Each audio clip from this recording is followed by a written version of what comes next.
आज का हमारा टॉपिक है linear equation in two variables. Class 10 CBSE board chapter number 3 pairs of linear equation in two variables. ये एक ऐसा टॉपिक है जो सीबीएसई बोर्ड में एक अच्छा खासा पोर्शन कवर भी करता है और यहाँ से सिलेक्टेड कुछ अच्छे क्वेश्चंस पूछे भी जाते हैं। ये टॉपिक इम्पोर्टेंट भी है इसलिए क्योंकि इस चैप्टर में यूज होने वाले मेथड्स बहुत सारी जगह हमें यूज भी होते हैं। तो आइए चलिए शुरू करते हैं आज का हमारा topic pairs of linear equation in two variables, जिसे हिंदी में कहा जाता है दो चर वाले रैखिक समीकरण। Hello friends, my name is Nidhi Srivastava, you are watching me on Neha classes. Keep watching, keep learning, let's start the topic.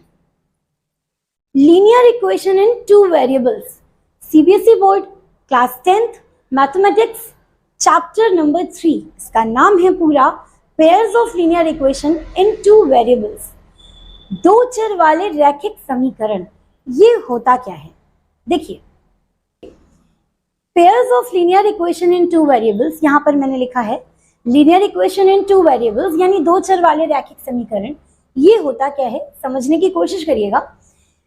ऐसी इक्वेशन, ऐसा समीकरण जो कि लीनियर हो यानी कि रैखिक हो और जिसमें टू वेरिएबल्स यानी कि दो चर मौजूद हो। ठीक है, तो अगर मैं जनरल इक्वेशन की बात करूं कि pairs of linear equation in two variables का जनरल इक्वेशन क्या है, तो जनरल इक्वेशन आपका होता है ax plus by plus c is equals to 0, जहां पर a एंड b आपके कांस्टेंट टर्म्स होते हैं एंड x एंड y आपके होते हैं variables. a and b use होता है कांस्टेंट टर्म्स। ये कांस्टेंट टर्म्स क्या है? जिसकी वैल्यू पहले से निश्चित होती है, यानी वहां पर आपको कोई छेड़छाड़ नहीं करनी, उनके लिए इक्वेशन आपको सॉल्व नहीं करना, उसकी वैल्यू आपको पहले से इक्वेशन में गिवन रहेगी, है ना। And what is x and y? This is variable यानी कि चर संख्या। चर संख्या क्या? वेरिएबल क्या? जिसकी वैल्यू फ्लक्चुएट करे, वेरिएट करे।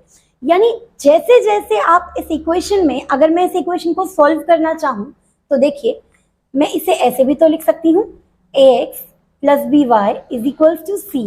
Here ax is equals to c minus by and x is equals to c minus by upon a।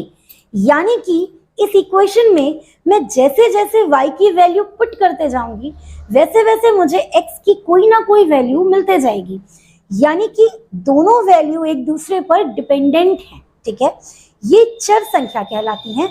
जब किसी की वैल्यू यानी किसी को प्राप्त करने के लिए, कुछ वैल्यू आइडेंटिफाई करने के लिए हम इक्वेशन को सॉल्व करते हैं और वैल्यूज रखने पर हमें कोई वैल्यू मिलने लगे, that is known as variable. तो आई थिंक आपका ये डाउट क्लियर हो गया होगा कि कांस्टेंट क्या है, वेरिएबल क्या है। तो चलिए चलते हैं आगे। Linear equation in two variables. देखिए फ्रेंड्स, जब मैं बात करूं या जब भी कभी आपने पढ़ा होगा कि linear equation in two variables, तो वहां पर आपने वहां पर आपने दो इक्वेशन यानी कि दो समीकरण देखे होंगे। क्यों? देखिए, अगर हमारे पास इक्वेशन को सॉल्व करने के लिए एक ही वेरिएबल है तो वहां पर एक ही इक्वेशन पर्याप्त होती है, सफिशिएंट होती है उसको सॉल्व करने के लिए। जैसा कि आपने क्वाड्रेटिक में देखा होगा, x square plus b x plus c is equals to 0। This is known as quadratic equation. Quadratic equation, इस इक्वेशन में आप दो इक्वेशन की जरूरत आपको नहीं पड़ती, एक इक्वेशन सफिशिएंट होती है इस x की वैल्यू को निकालने के लिए। लेकिन जब मैं बात कर रही हूं कि pairs of linear equation, variables आपके पास दो हैं, यानी कि जितने नंबर ऑफ वेरिएबल्स होंगे उनको सॉल्व करने के लिए उतनी ही इक्वेशन की जरूरत होगी। अगर n नंबर ऑफ वेरिएबल्स हैं तो आपको उन्हें सॉल्व करने के लिए n नंबर ऑफ इक्वेशंस की जरूरत होगी। तो ये होती है generalized equation of pairs of linear equation in two variables. This is known as equation number 1. This is known as equation number 2. क्योंकि अभी आगे आपको इसे देखना है कि मैं किस तरह से अलग अलग मेथड में आपको इन्हीं इक्वेशन के कोफिशिएंट्स को रख करके वैल्यू सॉल्व करवाऊंगी।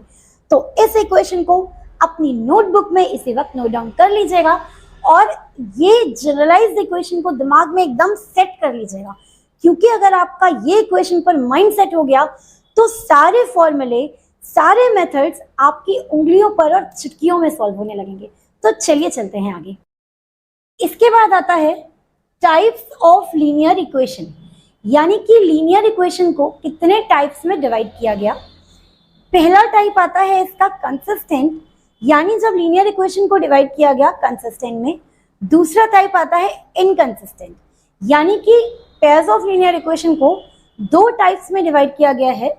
पहला है कंसिस्टेंट, दूसरा है इनकंसिस्टेंट। अब ये कंसिस्टेंट और इनकंसिस्टेंट क्या होते हैं, देखिए, जब ये पेयर्स ऑफ इक्वेशन आपको कोई वैल्यू दें, ईदर मेनी और यूनिक, अगर मैं इस एक इक्वेशन से सॉल्व करूंगी तो बहुत सारी वैल्यूज मिलेंगी।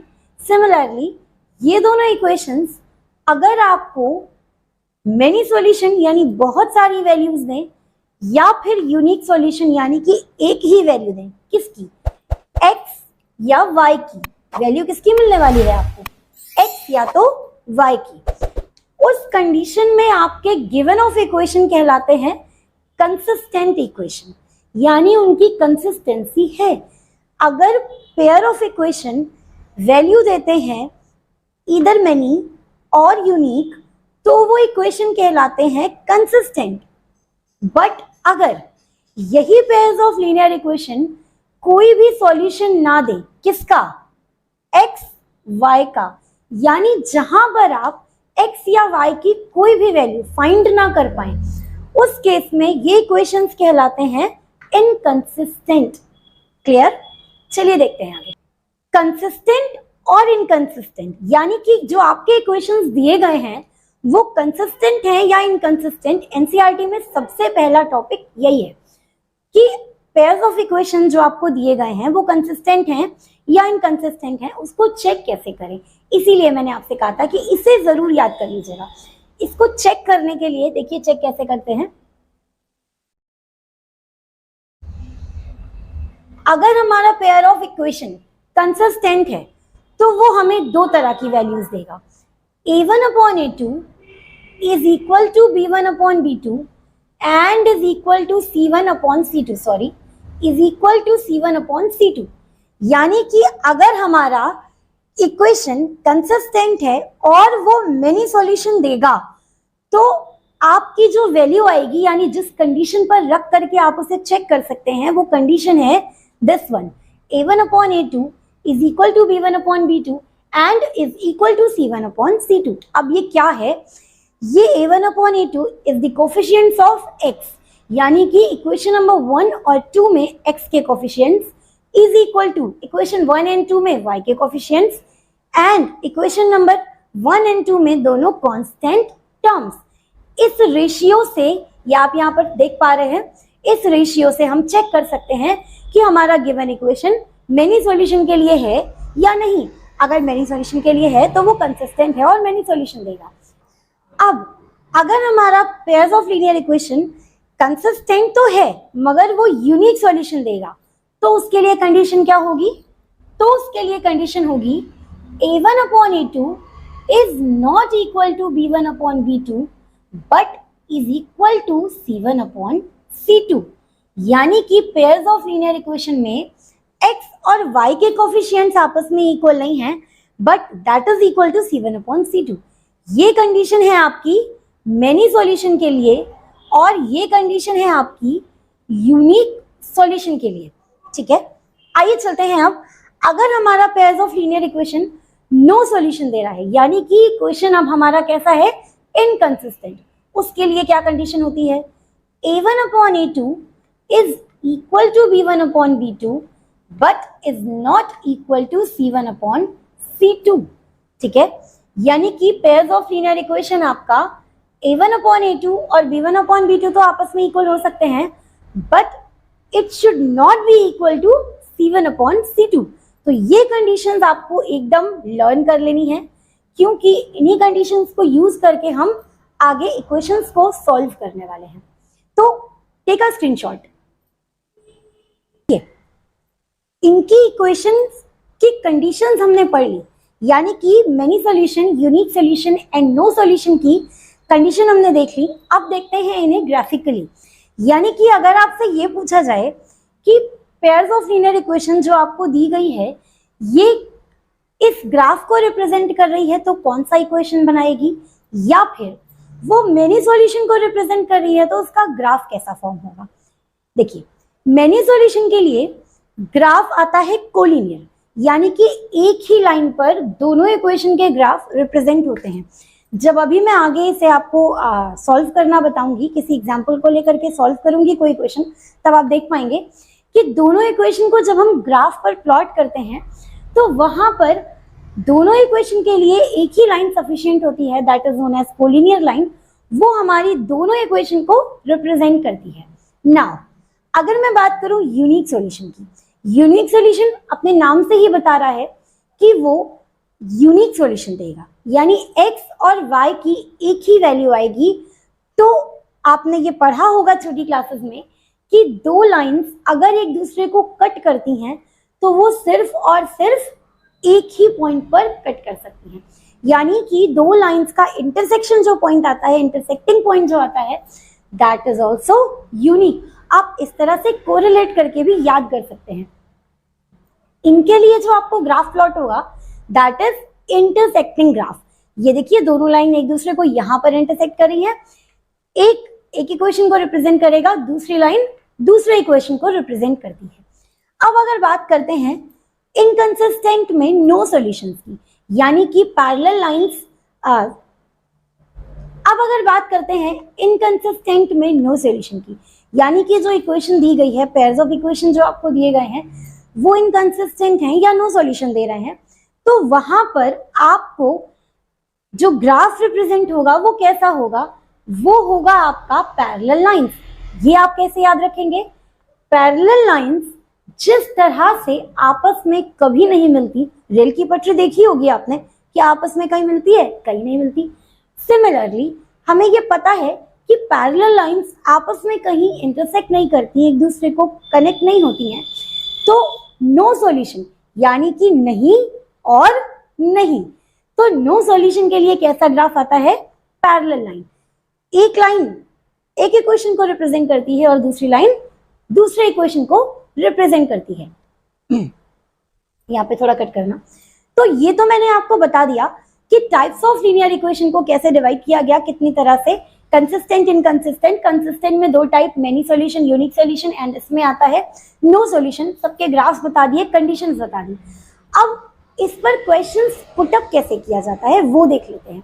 देखिए स्टूडेंट्स, अगर आपसे ये पूछा जाए कि पेयर्स ऑफ लीनियर इक्वेशन जो आपको दी गई है वो कंसिस्टेंट है या इनकंसिस्टेंट है, यानी कि pair of linear equation consistent है या इनकंसिस्टेंट है, तो उस केस में अगर आपके पेयर्स ऑफ लीनियर इक्वेशन किसी भी कंडीशन में रखने पर, यानी कि ये देखिए दो कंडीशन मैंने आपको पीछे बताई थी, a1/a2 is equal to b1/b2 is equal to c1/c2, a1/a2 is not equal to b1/b2 but is equal to c1/c2, यानी कि दोनों कंडीशन में से किसी भी कंडीशन को सेटिस्फाई कर जाती है, मेनी सॉल्यूशन को या फिर यूनिक सॉल्यूशन को। दोनों ही केस में आपका पेयर्स ऑफ इक्वेशन कंसिस्टेंट ही कहलाएगा। तो कंफ्यूज मत होइएगा, दोनों ही केस में आपका इक्वेशन कंसिस्टेंट कहलाएगा। अगर हमारी पेयर्स ऑफ लीनियर इक्वेशन इस कंडीशन को सेटिस्फाई करती है, a1/a2 is not equal to b1/b2 is equal to b1/b2 but is not equal to c1/c2, सिर्फ और सिर्फ इसी कंडीशन में हमारा गिवन इक्वेशन इनकंसिस्टेंट कहलाएगा। दूसरा टाइप, अगर आपसे ये पूछा जाए कि कंसिस्टेंट इक्वेशन आपको दी गई है, आपको ये कह दिया जा रहा है कि जो गिवन इक्वेशन है वो कंसिस्टेंट है, आपको ये बताना है कि वो किस तरह के ग्राफ को रिप्रेजेंट कर रही है, तो आप उसे कंडीशन पे फॉलो करके देखेंगे, कंडीशन पे पुट करके देखेंगे। वो जो भी कंडीशन को फॉलो करती है, अगर वो इस कंडीशन को फॉलो करती है तो ग्राफ हुआ ये वाला, मैनी कंडीशन को फॉलो करेगी तो डेफिनेटली ग्राफ हुआ कोलिनियर। अगर वो इस कंडीशन को यानी कि यूनिक सॉल्यूशन की कंडीशन को फॉलो करती है तो ग्राफ होगा आपका कैसा, इंटरसेक्टिंग। तो ये फर्क करके हमें पढ़ना है, इसीलिए साथ के साथ मैं आपको ये बताते भी चल रही हूँ।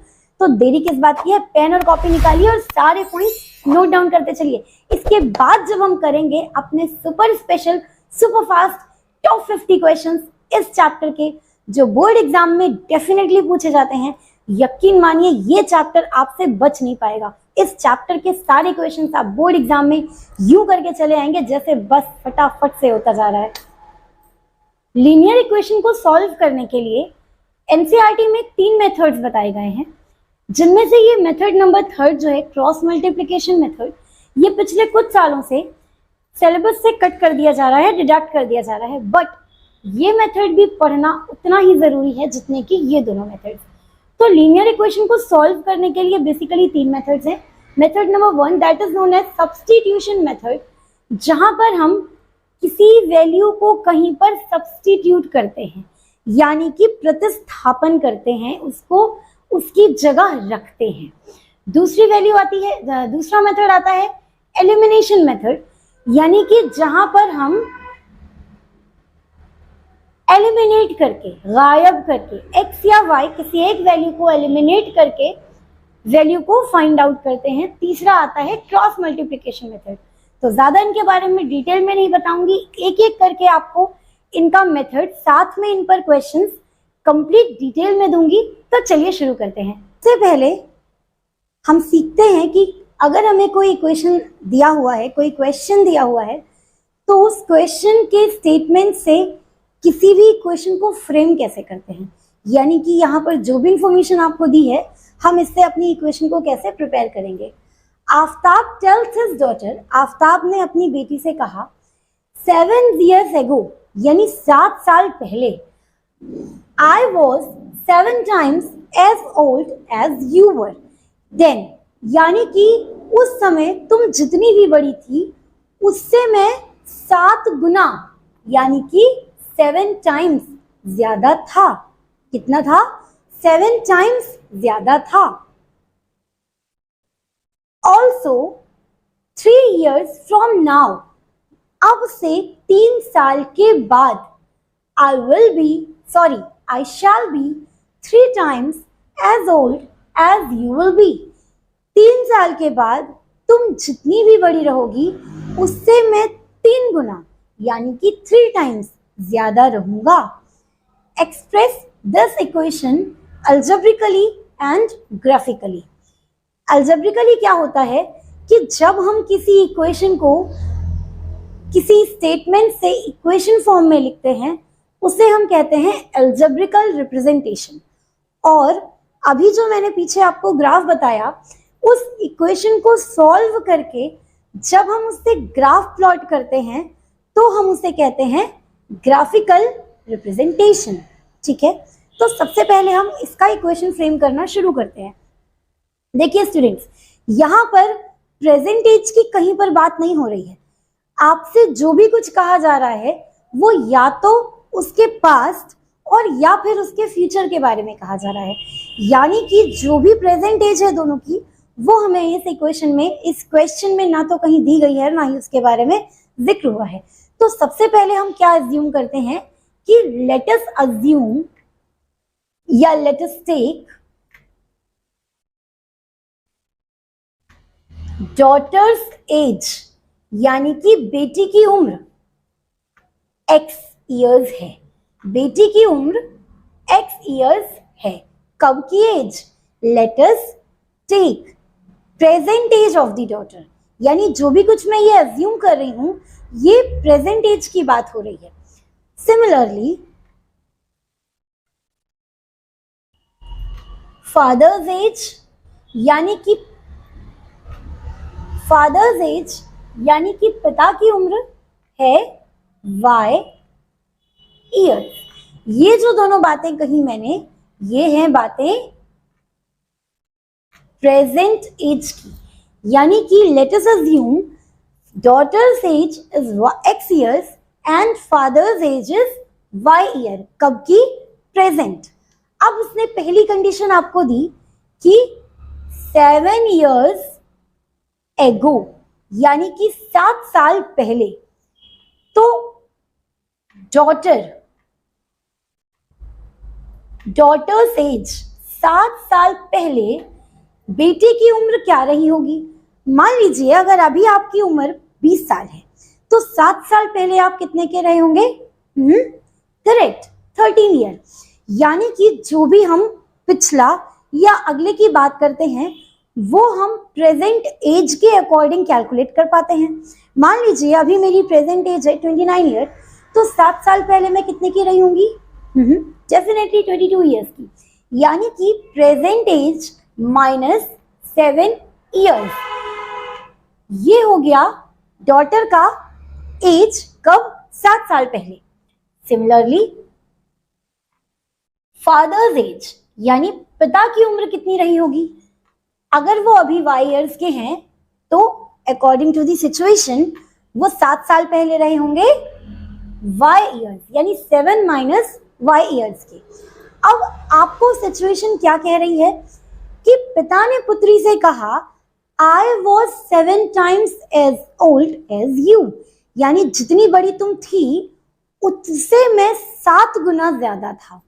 तो अकॉर्डिंग टू द सिचुएशन, या आप शॉर्ट में कह सकते हैं according to the problem, father जो थे वो बेटी से 7 टाइम्स बड़े थे, 7 टाइम्स। जब ऐसी सिचुएशन बनती है तो पिताजी बड़े हैं, बेटी छोटी है, तो दोनों की एज को इक्वेट करने के लिए जितने टाइम्स ये बड़े हैं उसका मल्टीप्लिकेशन किया जाता है जिसकी एज कम है, क्योंकि इक्वालिटी तभी पॉसिबल हो पाएगी। तो यहां से हमारी बनेगी इक्वेशन नंबर 1। चलिए इसे हम इक्वेशन फ्रेम करते हैं। 7 minus y is equals to 7 into x, 7x minus 7 7 जा 49। अब क्या करेंगे? ये 49 इधर लेकर के आइए और ये वेरिएबल को यहां कर दीजिए। तो 49 minus 7 is equal to 7x minus y. आप इसे इस तरह भी लिख सकते हैं, 7x minus y is equals to 49 minus 7 and that is 7x minus y is equals to 49 minus 7 that is 42। ये आ गया आपका इक्वेशन नंबर 1। ठीक, अब according to the second condition वो क्या कह रहा है कि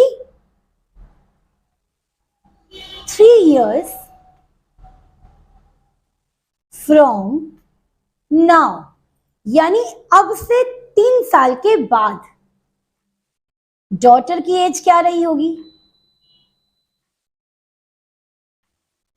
डॉटर की एज क्या होगी? सॉरी, अभी उसकी एज अगर x है तो पहले क्या होगी, बाद में क्या होगी?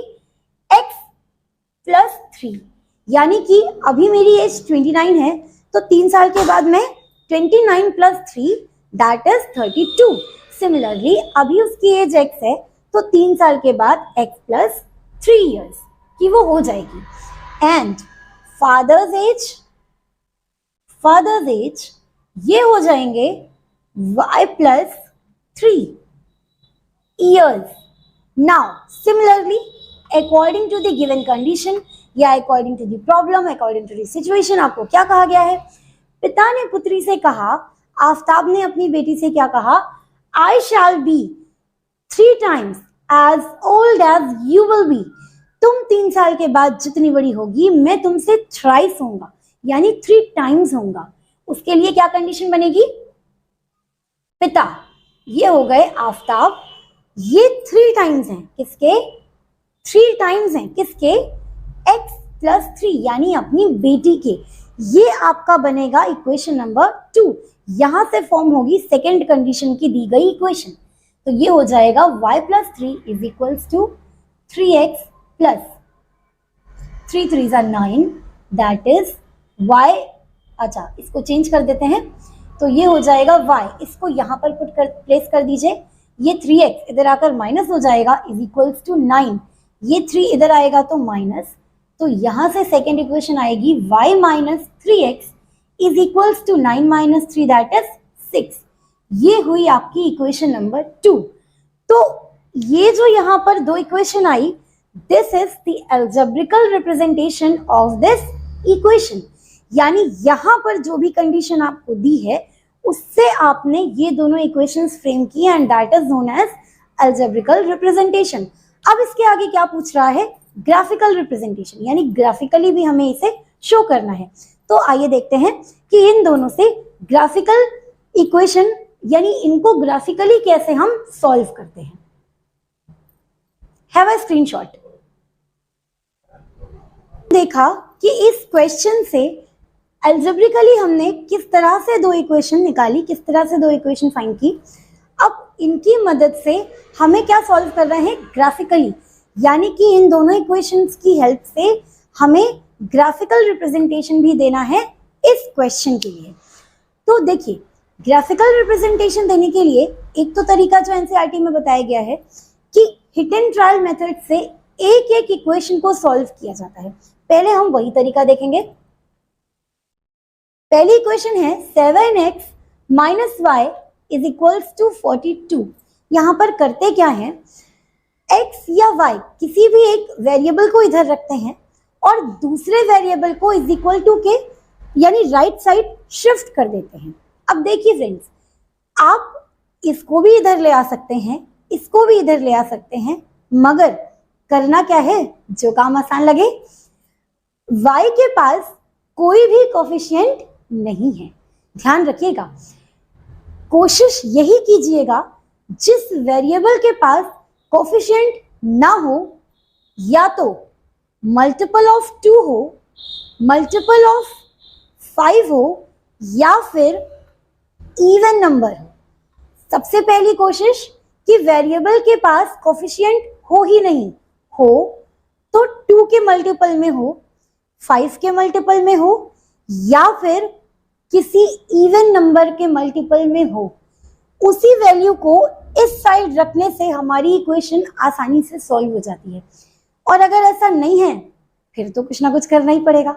बट हमारे पास यहाँ पर कंडीशन दी है कि एक ऐसा वेरिएबल है जिसके आगे कोई भी कोफिशिएंट नहीं है, तो बस minus y is equals to 7x plus में है, इधर आएगा तो 42 के साथ हो जाएगा माइनस। अब इस साइन को यहां से रिप्लेस करना है।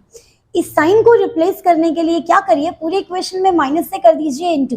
जैसे ही आप पूरी इक्वेशन में माइनस से मल्टीप्लाई करेंगे ये हो जाएगा प्लस y, 42 माइनस से मल्टीप्लाई होने पर हो जाएगा माइनस 42, 7x माइनस से मल्टीप्लाई होने पर हो जाएगा प्लस 7x। यानी कि आपकी इक्वेशन बन गई y is equals to 7x minus 42। अब क्या, x की वैल्यू रखते जाओ, y की वैल्यू मिलती जाएगी।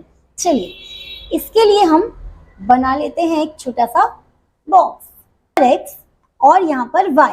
जैसे जैसे आप x की वैल्यू यहाँ पर पुट करोगे y की वैल्यू मिलती जाएगी। तो सबसे पहले रखिए x इज इक्वल्स टू 0। जैसे ही आपने रखा x is equals to 0, y क्या मिल के आएगा, y is equals to 7 into 0 minus 42, यानी कि 7x। तो 7 इंटू 0 इज इक्वल्स माइनस 42, तो y की वैल्यू आ जाएगी माइनस 42, दैट इज माइनस 42। चलिए रखते हैं x इज इक्वल्स टू 1, तो y क्या आ जाएगा, x की वैल्यू 1 रखने पर 7 इंटू 1 यानी x की जगह हमने क्या रखा, x की जगह 1 माइनस 42, दैट इज 7 1 जा 7 माइनस 42। 7 में से 42 निकालेंगे तो ये आएगा माइनस 35। y की वैल्यू क्या आ गई, y की वैल्यू क्या आ गई, माइनस 35। अब एक और वैल्यू पुट कर देते हैं। x की वैल्यू हमने रखी 2, x is equals to 2, y is equals to 7 into 2 minus 42, यानी कि x की जगह पर यहां पर क्या रखेंगे 2, 7 2 जा 14 minus 42, that is equals to y की वैल्यू क्या आ जाएगी, 42 में से अभी क्या माइनस करना है 14, दैट इज -28 आ गया आपका -28। अब इसको आप प्लॉट करेंगे ग्राफ, यानी ग्राफ शीट पर आप कुछ इस तरह से ग्राफ्स की प्लॉटिंग करके देखिए।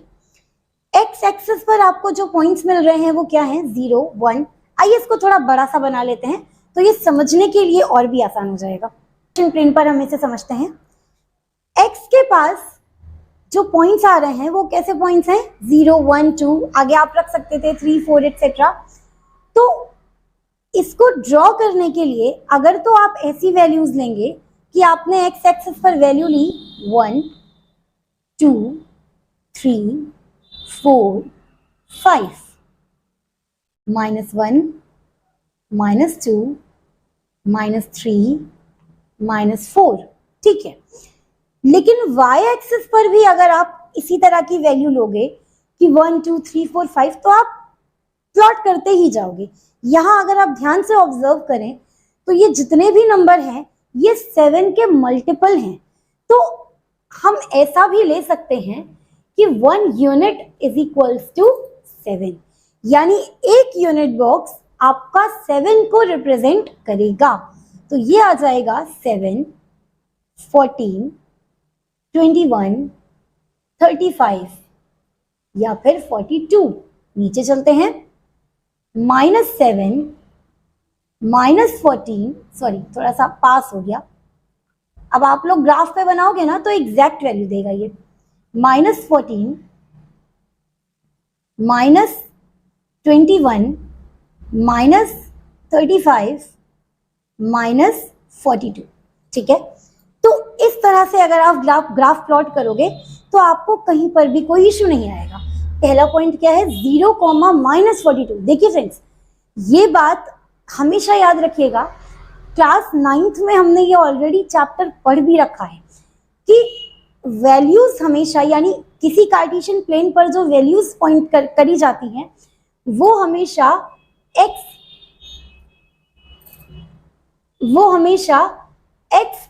y इसी रिप्रेजेंटेशन में करी जाती हैं, यानी इसी पैटर्न में करी जाती हैं। y, x कभी भी प्लॉट नहीं होता। तो पहली वैल्यू आप ढूंढते हैं y की, सिमिलरली x की। चलिए इसी तरह से इसको लिखा भी जाता है। आइए देखते हैं, 0, -42। तो 0 तो आपका ये रहा, 42 -42 कहाँ मिलेगा, पहला पॉइंट, अरे ये क्या हो जाता, पहला पॉइंट हो गया आपका ये, दैट इज 0, -42। चलिए देखते हैं दूसरा पॉइंट। दूसरा पॉइंट है 1, -35। 1 कहाँ है, ये रहा। -35 कहाँ मिलेगा, ये रहा आपका -35। तो यहां से सीधा आइए, ये कुछ इस तरह से देखिए, मैं रफ स्केच ड्रॉ कर रही हूं, आप लोग ड्रॉ करोगे ग्राफ पेपर पर। तो चलो करो, देखिए अगला पॉइंट है आपका 1, -35। तो 1 कहाँ है, ये -35 ये रहा, पॉइंट मिलेगा आपको कुछ यहाँ। मैं रफ ड्रॉ कर रही हूं, आप लोग ड्रॉ करेंगे ग्राफ पेपर पर तो आपको एग्जैक्ट पॉइंट आराम से मिल जाएंगे। तीसरा पॉइंट 2, -28। 2 कहाँ है, ये रहा। -28 कहाँ मिलेगा, कुछ यहाँ, यानी ये और इसके सामने यहाँ पर, ये रहा आपका 2, -28। अब जब आप इस लाइन को ड्रॉ करेंगे कुछ ऐसे, यानी कि देखिए ऐसा, मेरी लाइन टेढ़ी जा रही है, आपकी टेढ़ी नहीं जाएगी। आप जब ड्रॉ करेंगे तो ये लाइन आपकी कुछ इस तरह से, मैं अभी ड्रॉ करके दिखाती हूँ, कुछ इस तरह से ये लाइन आपकी एकदम स्ट्रेट ऐसे ड्रॉ होगी। आप इसे और आगे बढ़ा भी सकते हैं, ठीक है।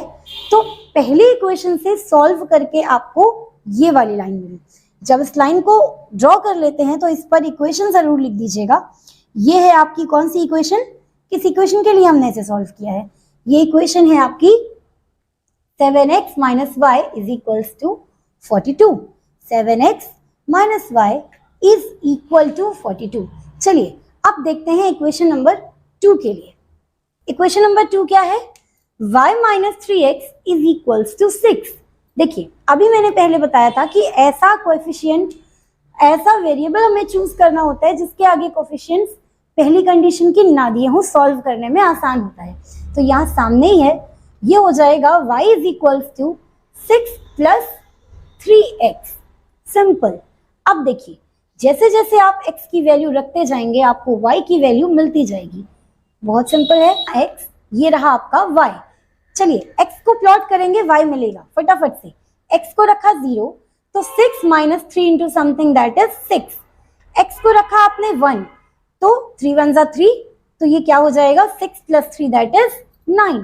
x को रखा आपने -1, प्लस या माइनस कोई भी वैल्यू ले सकते हैं, तो 6 यहां पर क्या आ जाएगा ये सॉल्व करके दिखा देती हूं। y is equals to 6 plus 3 into -1, तो ये हो जाएगा 6 माइनस 3 दैट इज 3। चलिए अब इस पे हमारा, देखिए इसको कैसे करेंगे कार्टेशियन प्लेन पर प्लॉट। देखिए यहां पर हमें 7 के मल्टीपल्स में नंबर मिले थे तो हमने अज्यूम ऑलरेडी कर लिया था, ठीक है। इसके लिए आपको ड्रॉ तो इसी प्लेन पर करना है। कैसे करेंगे? ये देखिए आपके सारे मल्टीपल्स 3 के मल्टीपल्स में है, यानी कि एक प्लॉट आपका 7 का है तो डेफिनेटली जो बीच वाला पोर्शन आएगा, यानी कि इनके बीच का, वो अप्रॉक्स आपके 3 के नजदीक आएगा। तो पहला प्लॉट जब आप प्लॉट करेंगे 0,6, ये कहाँ मिलेगा आपको? 0 तो यहाँ है, 6 कहाँ मिलेगा? यानी 7 के बिल्कुल नीचे, ठीक है। 7 पर मत लगा दीजिएगा, ये आ गया आपका 0,6। दूसरा पॉइंट 1,9, तो 1 तो आपका ये रहा, ये लाइन थोड़ी सी डल हो गई थी। 1 आपका ये रहा, 9 कहाँ मिलेगा आपको? 7 और 14, यानी कि इन दोनों के बिल्कुल बीच में। तो दूसरा पॉइंट रहा आपका कुछ ये, दैट इज 1,9। दूसरा पॉइंट है हमारा -1,3, ये कहाँ मिलेगा?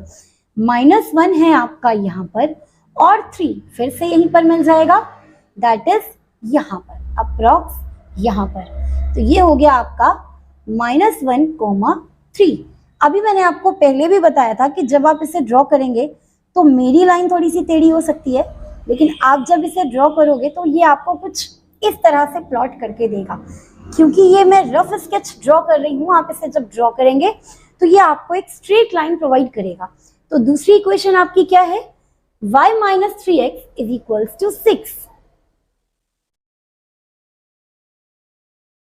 y minus 3x is equals to 6। तो देखा आपने किस तरह से हम किसी इक्वेशन से अलजेब्रिकल और ग्राफिकल कैसे रिप्रेजेंट करते हैं। इस तरह से किसी भी इक्वेशन से पहले उनकी स्टेटमेंट से इक्वेशन फ्रेम करना, उसके बाद उनको ग्राफिकल रिप्रेजेंट करना, ये एनसीईआरटी का 3.1 में सबसे पहला क्वेश्चन दिया हुआ है। ये मैंने आपको यहाँ एक्सप्लेन किया। इसके बाद ये था बेसिकली हमारा इंट्रोडक्टरी क्लास, जहां पर मैंने आपको सभी टाइप्स बता दिए, कैसे कैसे सॉल्व होगा, एक थोड़ा सा इंट्रोडक्शन दे दिया आपको। मैंने ये बता दिया कंसिस्टेंट और इनकंसिस्टेंट क्या होते हैं, कंसिस्टेंट को कितने पार्ट्स में डिवाइड किया गया है, many solution, unique solution. Inconsistent को कितने पार्ट्स में डिवाइड किया गया है, that is 1 and only 1, no solution. उनके लिए किस तरह के ग्राफ्स बनते हैं और किसी क्वेश्चन से इक्वेशन कैसे फ्रेम करते हैं। तो आज की वीडियो में बस इतना ही। नेक्स्ट वीडियो में लेकर आ रही हूं मैं आपके लिए इसके आगे के क्वेश्चंस, यानी कि कंसिस्टेंट और इनकंसिस्टेंट पर कुछ सवाल, और फिर मिलते हैं नेक्स्ट वीडियो में। अगर आपने अभी तक इस चैनल को सब्सक्राइब नहीं किया है या फिर आप इस चैनल पर नए हैं तो फटाफट से इस चैनल को सब्सक्राइब कर लीजिए, क्योंकि इस चैनल पर आपको ना सिर्फ मैथमेटिक्स बल्कि मैथमेटिक्स, इंग्लिश, जीएस और भी बहुत सारी वीडियोस प्रोवाइड कराई जाएंगी। तो फटाफट से इस चैनल को सब्सक्राइब कर लीजिए, वीडियो को लाइक कर दीजिए, शेयर कर दीजिए। शेयर इतना कर दीजिए कि जो बच्चे बेसिक्स या क्लास में अपने डाउट्स क्लियर नहीं कर पाते वो इस वीडियो से अपने डाउट्स क्लियर कर लें। और आप में से किसी को भी किसी भी क्वेश्चन में डाउट होता है तो आप मुझे कमेंट सेक्शन में वो लिख कर टैग कर सकते हैं। मैं डेफिनेटली उस क्वेश्चन के सॉल्यूशन की वीडियो बनाने की कोशिश करूंगी, आपके लिए लेकर आऊंगी आपके क्वेश्चन का सॉल्यूशन इसी चैनल पर। तो till then, thank you, good bye, take care, thank you.